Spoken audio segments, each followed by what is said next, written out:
Hello, enthusiasts! Welcome to my first ever video game review. This will be for the PSVR2 title Pistol Whip.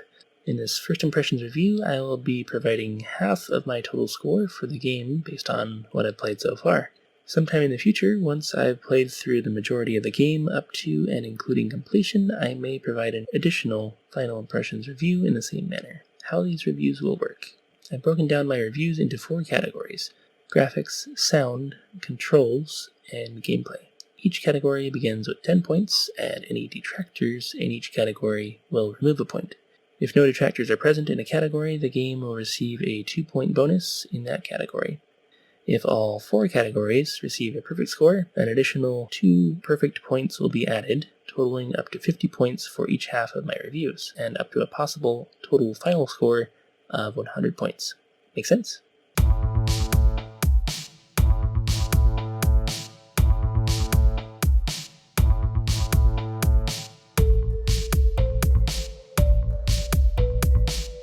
This is pretty cool.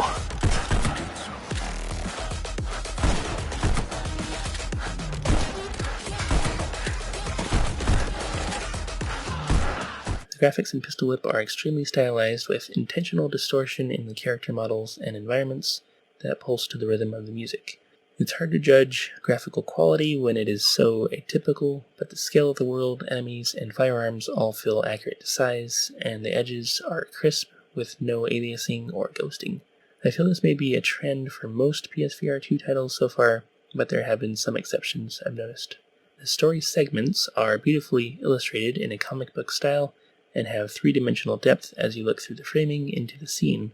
The characters and backgrounds are on separate layers, so you can shift your head around to see them move in response.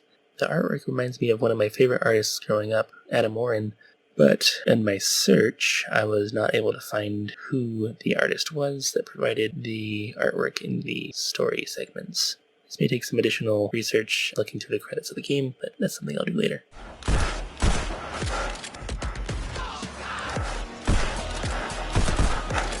The sound design is where Pistol Whip truly shines. For a music, rhythm, action game to be truly enjoyable, the sound quality and music has to be good for it to work well. Something that was lacking in the PSVR1 title, Oh Shape, was sound quality, which really hurt the experience. In Pistol Whip, however, there is a wide selection of music with thumpy bass, and the sound effects are super crisp. I'll add the headset haptics to the category of sound because it adds to the immersion of the game when bullets whiz past your head, when you get shot, and when explosions rumble nearby. In my first boss battle, I was nearly overwhelmed with all the sounds barraging me from multiple directions. For those seeking a powerful overall sound experience, this is it. As a side note regarding sound, this game also includes some language at the PG-13 level. For those with children like myself, you may want to pre-screen which songs or story segments are approved based on your personal preferences. There are no explicit F-words, but one song I've tried so far did have an F-word that was used in the chorus over and over that was barely blanked out, almost to the point where it's hard to not tell what they're saying.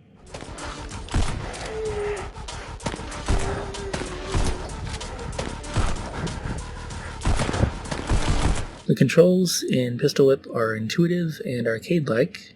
You can literally pistol whip your enemies who are in close proximity by swinging your arm to hit them, dodge slow incoming bullets and environmental objects by physically moving your head out of the way and ducking, pull the triggers to shoot your firearms from your left, right, or both hands, and reload by moving your firearm down to your side.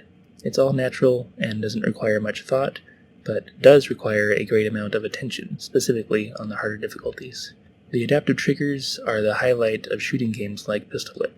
When pulling the trigger partway, there's a resistance that you have to click through for the pistol to fire, and when out of bullets, the triggers literally make the gun feel empty by omitting this resistance.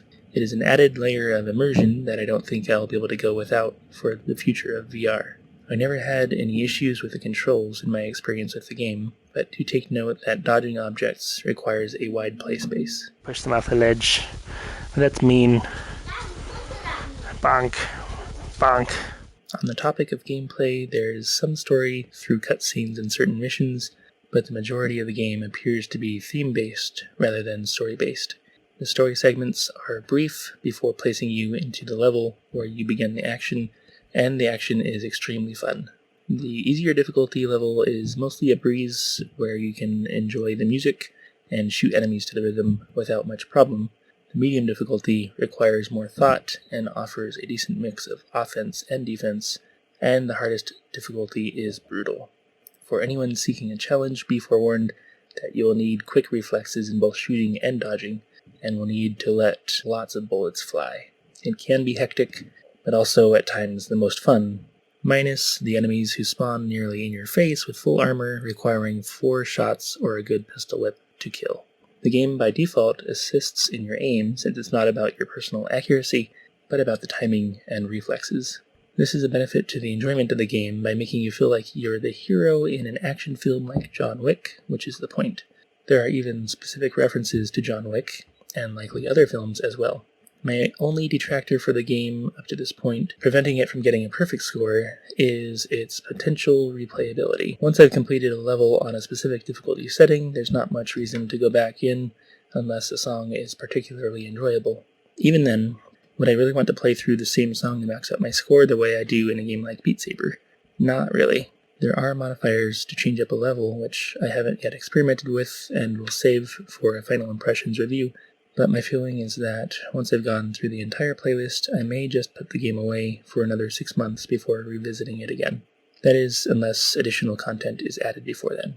I found myself bobbing my head to the music between enemies while playing the game and really enjoyed my experience while in the PSVR2 headset.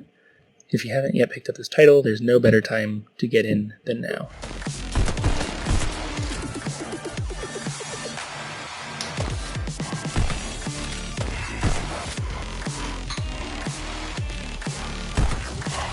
If you've watched my review up to this point, thank you so much. There are tons of YouTube videos that you could be watching on this topic instead, but you've taken the time to support my smaller channel, and I greatly appreciate it. If you've enjoyed this video, click the thumbs up. It takes less than a second, and if you're not already subscribed, please consider subscribing for additional content in the future. It only costs the price of the durability of your mouse, and will help me out. Also, let me know what you think of this review.